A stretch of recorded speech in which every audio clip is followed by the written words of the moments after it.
S ಇನ್ನ ಮುಂದಿನ ಕ್ಷೇತ್ರ ವಿಜಯಪುರ ಲೋಕಸಭಾ ಕ್ಷೇತ್ರ. ಸದ್ಯ ಮೀಸಲು ಕ್ಷೇತ್ರ. ಅದು 1999ರಲ್ಲಿ ಜನರಲ್. ಈಗ ಬಿಜೆಪಿಗೆ ಮಗ್ಗಲ ಮುಳ್ಳಾಗವರಲ್ಲ ಬಸನಗೌಡ ಪಾಟೀಲ್. ಬಿಜೆಪಿಗೆ ಮಗ್ಗಲು ಮುಳ್ಳಲ್ಲ, ವಿಜಯೇಂದ್ರ ಯಡಿಯೂರಪ್ಪಗೆ ಮಗ್ಗಲು. ಎಸ್ ಆಗಿದಾರಲ್ಲ ಬಸನಗೌಡ ಪಾಟೀಲ್. ಅವರ ಹೋರಾಟ ಬಿಜೆಪಿ ವಿರುದ್ಧ ಅಲ್ಲ, ಯಡಿಯೂರಪ್ಪ ವಿಜಯೇಂದ್ರ ಮತ್ತೆ ಯಡಿಯೂರಪ್ಪನವರ ವಿರುದ್ಧ. 1999ರಲ್ಲಿ ಬಸನಗೌಡ ಪಾಟೀಲ್ ಯತ್ನಾಳ್ ಅವರು ಸಂಸದರಾದ್ರು, ಹಾಗೆ ವಾಜಪೇಯಿ ಅವರ ಸರ್ಕಾರದಲ್ಲಿ ಸಚಿವರು ಕೂಡ ಆಗಿದ್ರು ಕೇಂದ್ರದಲ್ಲಿ. ಎಸ್, ಮತ್ತೆ 2004ರಲ್ಲಿ ಕೂಡ ಬಸನಗೌಡ ಪಾಟೀಲ್ ಯತ್ನಾಳ್ ಅವರೇ ಸಂಸದರು.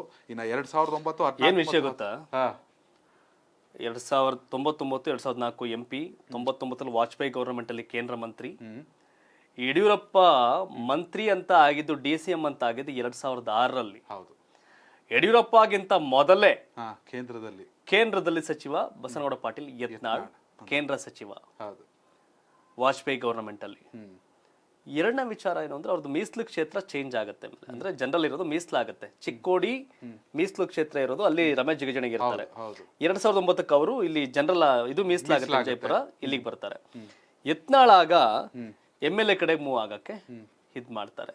ಒಂದಷ್ಟು ಪ್ರಯತ್ನಗಳು ಸೋಲು, ಈಗ ರಾಜಕಾರಣ ಮಾಡ್ತಾ ಇದಾರೆ. 2009ರಲ್ಲಿ ಇಲ್ಲಿ ಯತ್ನಾಳ್ ಅವ್ರ ಬಗ್ಗೆ ಮತ್ತೆ ಬರ್ನ. 2009ರಲ್ಲಿ ರಮೇಶ್ ಜಿಗಜಿಣಗಿ 3,08,000 ಮತ ಪಡೆದ್ರೆ, ಪ್ರಕಾಶ್ ರಾಥೋಡ್ ಕಾಂಗ್ರೆಸ್ ಇಂದ 2,66,000 ಮತ, ಗೆಲುವಿನ ನಂತರ 42,000.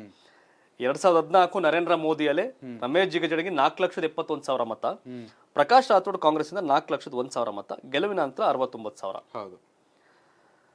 ಬಿಜೆಪಿಯಿಂದ ರಮೇಶ್ ಜಿಗಜಿಣಗಿ 6,35,000 ಮತ 2019ರಲ್ಲಿ. ಸುನೀತಾ ಚವ್ಹಾಣ್ ಅಂದ್ರೆ JDS ಬಿಟ್ಕೊಟ್ಟಿರ್ತಾರೆ ಇದನ್ನ. ದೇವಾನಂದ ಚೌಹಾಣ್ ಅಂತ JDS MLA ಇರ್ತಾರೆ ಅವತ್ತು ಅಲ್ಲಿ ನಾಗ್ಟಾಣ. ಈಗ ಅವ್ರು JDS ex-MLA. JDS ಬಿಟ್ಕೊಟ್ಕೊಂಡು ಅವ್ರ ವೈಫ್ ನಲ್ಲಿ ಕಂಟೆಸ್ಟ್ ಮಾಡಿಸ್ತಾರೆ. ಅವರು 3,77,000 ಮತ ಪಡೆದ್ರೆ, ಗೆಲುವಿನ ನಂತರ 2.5 ಲಕ್ಷ. ಇದು ಮೈತ್ರಿ JDS ಸಿಂಬಲ್ ಆದ ಕಾರಣ ಇದು ಬಿಜೆಪಿಗೆ ಹೆಚ್ಚು ಮತಗಳಲ್ಲಿ ಗೈನ್ ಆಯ್ತು. ಇಲ್ಲೂ ಕೂಡ ಹಿಂದುತ್ವ ಇದೆ, ಇಲ್ಲೂ ಕೂಡ ಮೋದಿ ಫ್ಯಾಕ್ಟರ್ ವಿಜಯಪುರ ಕೆಲಸ ಮಾಡುತ್ತೆ. ಇಲ್ಲಿ ಯತ್ನಾಳ್ ಬಂದ್ಬಿಟ್ಟೆ ನನಗೆ ಇವ್ರು ಯಡಿಯೂರಪ್ಪ ಸರಿ ಇಲ್ಲ, ಅವ್ರ ಮಗ ರಾಜ್ಯಾಧ್ಯಕ್ಷ, ಓಟ ಬಿಜೆಪಿಗೆ ಹಾಕ್ಬೇಡಿ ಕಾಂಗ್ರೆಸ್ಗೆ ಹಾಕಿದ್ರೆ ಅವನು ಕ್ಯಾರಿ ಅನ್ನಲ್ಲ, ಹೋಗ್ಬಿಟ್ಟು ಬಿಜೆಪಿಗೆ ಓಟ್ ಹಾಕ್ತಾರೆ. ಯಾರು ಅಲ್ಲಿ ಹಿಂದೂ ಮತ್ತೆ ಮುಸಲ್ಮಾನ ಅನ್ನೋ ವಿಜಯಪುರ ಕ್ಷೇತ್ರದ ವಾತಾವರಣ. ಈ ಲಾಜಿಕ್ ಇದೆ. ಅಲ್ಲೇ ಈ ಬಾರಿ ಏನಾಗಿದೆ, AS ಪಾಟೀಲ್ ನಡಹಳ್ಳಿಗೆ ರೈತ ಮೋರ್ಚಾ ರಾಜ್ಯಾಧ್ಯಕ್ಷ ಸ್ಥಾನ ಕೊಟ್ಟವ್ರೆ. ಇವೆಲ್ಲ ಇದೆ. ಈ ವಿಜಯಪುರ ಲೋಕಸಭಾ ಕ್ಷೇತ್ರ ವ್ಯಾಪ್ತಿ 8 ವಿಧಾನಸಭಾ ಕ್ಷೇತ್ರಗಳಲ್ಲಿ ಬಿಜೆಪಿ 1 ಕ್ಷೇತ್ರದಲ್ಲಿ ಶಾಸಕರು, ಕಾಂಗ್ರೆಸ್ 6ರಲ್ಲಿ, JDS 1 ಕ್ಷೇತ್ರದಲ್ಲಿ. ಮುದ್ದೆಬಿಹಾಳದಲ್ಲಿ CS ನಾಡಗೌಡ ಅವರು ಕಾಂಗ್ರೆಸ್ನಿಂದ ಶಾಸಕರು. ಎರಡನೇದು ದೇವರಹಿಪ್ಪರಿಗೆಯಲ್ಲಿ ರಾಜಗೌಡರು ಪಾಟೀಲ್ ಅವರು JDSನಿಂದ, ಬಸವನ ಬಾಗೇವಾಡಿಯಲ್ಲಿ ಶಿವಾನಂದ ಪಾಟೀಲ್ ಕಾಂಗ್ರೆಸ್ನಿಂದ, ಬಬಲೇಶ್ವರದಲ್ಲಿ ಸಚಿವರಾಗಿರುವಂಥ MB ಪಾಟೀಲ್ ಅವರು ಕಾಂಗ್ರೆಸ್ನಿಂದ, ಹಾಗೆ ವಿಜಯಪುರ ನಗರದಲ್ಲಿ ಯತ್ನಾಳ್ ಅವರು ಬಿಜೆಪಿ ಶಾಸಕರು, ನಾಗಠಾಣದಲ್ಲಿ ವಿಠಲ್ ಕಡಕದೊಂಡಿಬಾ ಕಾಂಗ್ರೆಸ್ನಿಂದ, ಇಂಡಿಯಲ್ಲಿ ಯಶವಂತರಾಯಗೌಡ ಪಾಟೀಲ್ ಕಾಂಗ್ರೆಸ್ನಿಂದ, ಹಾಗೆ ಸಿಂದಗಿಯಲ್ಲಿ ಅಶೋಕ್ ಮನಗುಳಿ ಕಾಂಗ್ರೆಸ್ನ ಶಾಸಕರು. ಆಸ್ಪಿರೆಂಟ್ ಅಂದಾಗ ಬಿಜೆಪಿಯಿಂದ ರಮೇಶ್ ಜಿಗಜಿಣಗಿ ಹೆಸರಿದೆ. ನಾನ್ ನಿಲ್ತೀನಿ ನಿಲ್ಲಲ್ಲ ಇವೆಲ್ಲ ಪಾರ್ಟಿ ಕೊಡುತ್ತೆ ಕೊಡಲ್ಲ ಇದೆ. ಆದ್ರೂ ಸಹ ನಾಗ್ಠಾಣ ಆಸ್ಪಿರೆಂಟ್ ಆದಂತ ಮಹೇಂದ್ರ ಕುಮಾರ್ ನಾಯ್ಕ್, ಬಾಬು ರಾಜೇಂದ್ರ ನಾಯ್ಕ್ ಮತ್ತೊಬ್ರು, and Nagthana ex-MLA Devananda Chauhan JDS ಮಾಜಿ ಶಾಸಕ. ಅವರು ಈ JDS ರೆಡಿ ಇದಾರೆ. ಈಗ ಏನಂದ್ರೆ ಸಿಂಬಲ್ JDSನವರಾದ್ರೂ ಟಿಕೆಟ್ ಅವ್ರ ವ್ಯಕ್ತಿ ಓಕೆ ಅಂದ್ರೆ ಅವ್ರಿಗೆ ಬಿಜೆಪಿ ಸಿಂಬಲ್ ಮೇಲೆ ಕಂಟೆಸ್ಟ್ ಮಾಡುವಂತ ಸಾಧ್ಯತೆ ಇದೆ ಸರ್. ಹೌದು. ಸೊ ಇದೇನು ಮೈತ್ರಿ ಬಿಟ್ಕೊಡಲ್ಲ. JDS ಅವ್ರು ಕೇಳ್ತಿರದೆ ಮಂಡ್ಯ, ಹಾಸನ, ಕೋಲಾರ, ತುಮಕೂರು ಹಿಂಗ್ ಕೇಳ್ತಾವ್ರಷ್ಟೇ. ಅಲ್ಲ ಅಂದ್ರೆ ಅದು ಕೊಡೋದು ಅಷ್ಟೇ ಸಾಧ್ಯ ಆಗುತ್ತೆ, ಜಾಸ್ತಿ ಏನ್ ಕೊಡಲ್ಲ. ಹಿಂಗಿದೆ. ಇನ್ ಕಾಂಗ್ರೆಸ್ ಇಂದ ಬಂದಾಗ Nagthana ex-MLA Raju Algur, Kanta Nayak ready, and Arjun Rathod ಮೂವರಿದೆ. ರಾಜು ಅಲ್ಗೂರ್ ಹಾಗೆ ಅರ್ಜುನ್ ರಾಥೋಡ್ ಅಲ್ಲಿ ಯಾರು ಒಬ್ರು ಟಿಕೆಟ್ ಆಗ್ಬೋದು ಅಂತ ಕಾಂಗ್ರೆಸ್ ಅಲ್ಲಿ ಚರ್ಚೆ ಇದೆ. ಅಂಡ್ ಬಿಜೆಪಿ ಏನ್ ಬೇಕಾದ್ರೂ ಆಗ್ಬೋದು, ವೇಟ್ ಅಂಡ್ ವಾಚ್ ಲೆಕ್ಕಾಚಾರ. ರಮೇಶ್ ಜಿಗಜಿಣಗಿಯ ಬದಲಾವಣೆ ಸಾಧ್ಯತೆಗಳು ಇದೆ. ನರೇಂದ್ರ ಮೋದಿ 3ನೇ ಚುನಾವಣೆ ಇದು ಪ್ರಧಾನಿ. ಇದಕ್ಕೆ ನೆಕ್ಸ್ಟ್ ಚುನಾವಣೆಗೆ ಹೊಸ ಫೇಸ್ ಮಾಡೋದು, ಅಟ್ಲೀಸ್ಟ್ ಈಗಲೇ ಹೊಸ ಫೇಸ್ ಹಾಕರ್ ಅವ್ರಿಗೇನೋ ಶಕ್ತಿ ಇರುತ್ತೆ. ಏನ್ ಯಾವಾಗ್ಲೂ ನರೇಂದ್ರ ಮೋದಿ ನೋಡ್ ಓಟ್ ಹಾಕಿ, ನರೇಂದ್ರ ಮೋದಿ ನೋಡ್ ಓಟ್ ಹಾಕಿ ಇವ್ರೇನ್ ಮಾಡ್ತಾರೆ MPಗಳಲ್ಲಿ. ಆತರ ಚರ್ಚೆ ಇರೋ ಕಾರಣ ಒಂದಷ್ಟು ಚೇಂಜಸ್ ಆಗಬಹುದು. ಆಮೇಲೆ ಇಲ್ಲಿ ಬಹಳ ಇದಿರೋದು ಅಂದ್ರೆ ನೀವು ಬಿಜೆಪಿ ಒಂದೇ MLA, ಕಾಂಗ್ರೆಸ್ 6 MLA, JDS ಒಂದು ಮೈತ್ರಿದ MLA ಇದೆ. ಬಟ್ ಒಂದೇನು ಅಂದ್ರೆ 2013 ರಾಜ್ಯದಲ್ಲಿ ಸಿದ್ದರಾಮಯ್ಯ ಸರ್ಕಾರ, ಅವತ್ತು ಕಾಂಗ್ರೆಸ್ ಅಂತ ಬಂದಾಗ ಪಡೆದಂತ ಮತಗಳನ್ನ ನಾವು ಕ್ಯಾಲ್ಕುಲೇಟ್ ಮಾಡೋದಾದ್ರೆ, ಒಂದು ನಿಮಿಷ, ಯಾವಾಗ 2013 ಅಸೆಂಬ್ಲಿ ಚುನಾವಣೆಯನ್ನು ನಾವು ಕನ್ಸಿಡರ್ ಮಾಡೋದಾದ್ರೆ 3,69,000 ಕಾಂಗ್ರೆಸ್ಗೆ ಓಟು, 1,74,000 ಬಿಜೆಪಿ ಓಟು. JDS 2,40,000 ಮತ ಪಡಿತದ ಅವತ್ತು. JDS ಈ ಜಿಲ್ಲೆಯಲ್ಲಿ ಸ್ಟ್ರಾಂಗ್ ಆಗಿದೆ. ಹೌದು, JDS ಈ ಜಿಲ್ಲೆಯಲ್ಲಿ ಸ್ಟ್ರಾಂಗ್ ಆಗಿದೆ. ಮೈತ್ರಿಗೆ ಪ್ಲಸ್ ಬಿಜೆಪಿಗಿಂತ ಹೆಚ್ಚು ಮತಗಳನ್ನ ಇಲ್ಲಿ ಪಡೆದಿತ್ತು. ಯಾವಾಗ? 2013 ಚುನಾವಣೆಯಲ್ಲಿ. ಸೊ ಹಾಗಾಗಿ ಇದು JDS ನಲ್ಲಿ ಅಲ್ಲಗೆಳೆಯಂಗಿಲ್ಲ. 14 ಲೋಕಸಭೆ ಬಂದಾಗ ಏನಾಗುತ್ತೆ, ಆ ಕಾರಣಕ್ಕೇನೆ ಇಲ್ಲಿ ಬಿಜೆಪಿ ಪಡೆಯುವಂತ ಮತ 4,71,000, ಕಾಂಗ್ರೆಸ್ 4 ಲಕ್ಷ ಮತ, JDS 57,000 ಮತ. ನೋಡಿ, ಲೋಕಸಭೆ ಬಂದಾಗ ಬಿದ್ದೋಗುತ್ತದು.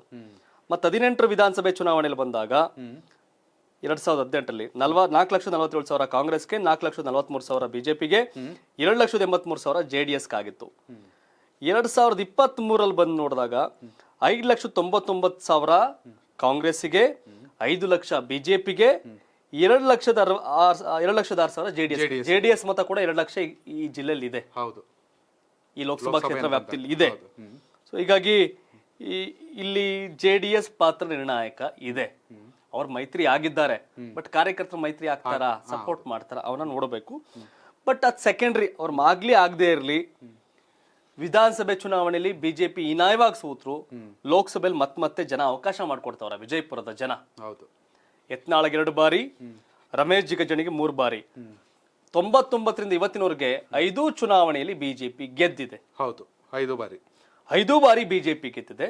ಹಾಗಾಗಿ ವಿಜಯಪುರ ಕ್ಷೇತ್ರವನ್ನ ವಿಜೇಂದ್ರ ರಾಜ್ಯಾಧ್ಯಕ್ಷ ಯಡಿಯೂರಪ್ಪ ಸರಿ ಇಲ್ಲ, 40,000 ಕೋಟಿ ಹಗರಣ ಮಾಡೋರು ಅಪ್ಪ ಮಕ್ಕಳು ಅಂತ ಏನೇ ಸಾವಿರ ಯತ್ನಾಳ್ ಬಡ್ಕಂಡ್ರು, ಇಲ್ಲಿ ಬಿಜೆಪಿನ ಸೋಲ್ಸೋದ್ ಕಷ್ಟ ಅನ್ನೋ ಸನ್ನಿವೇಶ. ಹಾಗೆ ಯತ್ನಾಳ್ ಕೂಡ ಬಿಜೆಪಿ ಓಟ್ ಹಾಕ್ಬೇಡಿ ಅಂತ ಹೇಳ್ತಿಲ್ಲ. ಯತ್ನಾಳ್ ಸಮರ, Yatnal versus Vijayendra, Yatnal versus BJP ಅಲ್ಲ. ಹಾಗಾಗಿದ್ದು ಬಿಜೆಪಿಗೆ ಸಮಸ್ಯೆ ಇಲ್ಲ. ಆದ್ರೆ ನೆಕ್ಸ್ಟ್ MLA ಚುನಾವಣೆಯಲ್ಲಿ ಯತ್ನಾಳ್ನ ಸೋಲ್ಸಕ್ ಹೋಗ್ಬೋದೇನೋ ವಿಜಯೇಂದ್ರ. ಈಗ ಅಲ್ಲಿ ಹೇಳೋರು, ನಾನು ಸೋಲ್ಸಕ್ ಎಲ್ಲೆಲ್ಲಿಂದ ಬಂದಿತ್ತು, ಏನೇನಾಗಿತ್ತು ಅಂತ. ಈ ನಿರಾಣಿ ವಿರುದ್ಧ ಪದೇ ಪದೇ ಕುಟುಕ್ತಿರ್ತಾರ ಅವರು. ವಿಜೇಂದ್ರ ಯಡಿಯೂರಪ್ಪ ವಿರುದ್ಧ ಬಿಡದೇ ಇಲ್ಲ. ಅವ್ರ ದಿನ ಶುರುವಾಗದೆ ಇವ್ರಿಗೆ ಬೈಯೋದ್ರಿಂದ ಯತ್ನಾಳ್ಗೆ. ಸೊ ಹಿಂಗೆ ವಿಜಯಪುರ ಲೋಕಸಭಾ ಮೀಸಲು ಕ್ಷೇತ್ರದಲ್ಲಿ ಟಿಕೆಟ್ ಬದಲಾವಣೆ ಆದ್ರು ಏನೇ ಆದ್ರೂ ದೇವಾನಂದ ಚವ್ಹಾಣ್ JDS ನ ಮಾಜಿ ಶಾಸಕ, ಅವರೇ ಬಿಜೆಪಿ ಸಿಂಬಲ್ ಮೇಲೆ ಕಂಟೆಸ್ಟ್ ಮಾಡಬಹುದೇನೋ, ಅಥವಾ ಮಹೇಂದ್ರ ಕುಮಾರ್ ನಾಯಕ್, ಬಾಬು ರಾಜೇಂದ್ರ ನಾಯಕ್, ಒಂದಷ್ಟು ಹೇಳಿದ್ವಲ್ಲ, ನರೇಂದ್ರ ಮೋದಿ ಮೇಲೆ ನಿಂತ್ಕೊಂಡು ಎಷ್ಟು ವರ್ಷ ಓಟ್ ಕೇಳ್ತೀರಿ, ಎಷ್ಟರ್ ಓಟ್ ಕೇಳ್ತೀರಿ ಅನ್ನೋ ಪ್ರಶ್ನೆಗಳು ಸಹಜವಾಗಿ ಕೇಳುತ್ತೆ. ಹಾಗಾಗಿ ಪಾರ್ಟಿನ ಎಮರ್ಜ್ ಮಾಡಬೇಕು ಅಂದ್ರೆ ಪ್ರಬಲರಿಗೆ ಯಾರಿಗೋ ಮಣೆ ಹಾಕ್ಬೇಕಾಗತ್ತೆ. ಅದೇನಾಗತ್ತೆ ಅಂತ ನೋಡ್ಬೇಕು. ಬಟ್ ಬಿಜೆಪಿ ಒಳಬೇಗುದಿ ಏನೇ ಇದ್ರು, ಯತ್ನಾಳ್ ಟೀಮ್, ಯಡಿಯೂರಪ್ಪ ಟೀಮ್ ಅಂತ ಏನೇ ಇದ್ರು, ವಿಜಯಪುರ ಅದು ಅವ್ರವ್ರ ಸಂಘರ್ಷ. ಓಟ್ ಹಾಕ್ಬೇಕಾದ್ರೆ ಬೈಕೊಂಡೋಗಿ ಇಬ್ರು ಒಬ್ರಿಗೆ ಓಟ್ ಹಾಕ್ಬಿಡ್ತಾರೆ. ಅಂದ್ರೆ 2 ಟೀಮ್ ಅವರು. ಇದು ಕತೆ. ವಿಜಯಪುರ ನನಗೆ ನಾವ್ ಹೇಳಿದ್ವಿ, ಜನ ಹೇಳ್ಬೇಕಲ್ಲ. ವಿಜಯಪುರ ಲೋಕಸಭಾ ಕ್ಷೇತ್ರ ಈ ಬಾರಿ ಕಾಂಗ್ರೆಸ್, ಬಿಜೆಪಿನೋ. ಈ ದೇಶದ ಪ್ರಧಾನಿ ಯಾರಾಗ್ಬೇಕು? ರಾಹುಲ್ ಗಾಂಧಿ ಅವರ, ಪ್ರಧಾನಿ ಮೋದಿ ಅವರ, ಮಲ್ಲಿಕಾರ್ಜುನ್ ಖರ್ಗೆ ಅವರ. ನಿಮ್ಮ ಅಭಿಪ್ರಾಯವನ್ನ ಕಾಮೆಂಟ್ ಮಾಡಿ. ಮುಂದಿನ ಕ್ಷೇತ್ರ ಕಡೆ ಹೋಗೋಣ. ಎಸ್.